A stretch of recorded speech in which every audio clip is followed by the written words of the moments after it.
You know, we talked last week on your show about the fact that the U.S. was still receiving imports of oil from Russia. And I said then I expected that Biden would ban oil imports from Russia. And he has now done that, which is a good thing.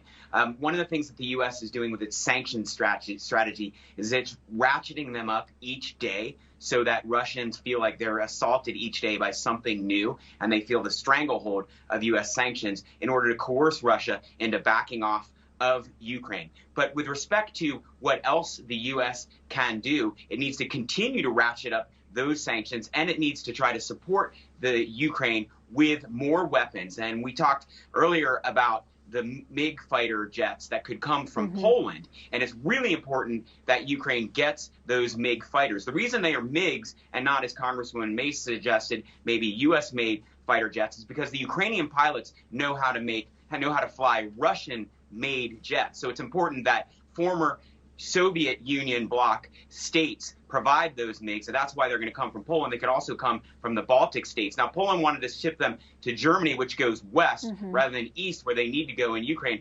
The Ukrainian pilots can pick them up in Poland, and that's what Ukraine would prefer. And I understand from contacts in the Ukrainian government, they've been trying to work this out with Poland. I do expect the U.S., Poland, and Ukraine to reach an agreement and get those jets to Ukraine. Ukrainian pilots are still flying, which is really important because they're contesting the sky with Russia. But as they lose jets, they need to be supplemented with more jets from other NATO states. So that's very important. And we heard earlier President Zelensky giving a paraphrase of Winston Churchill's "We shall fight on the beaches" speech, and they shall also fight in the skies.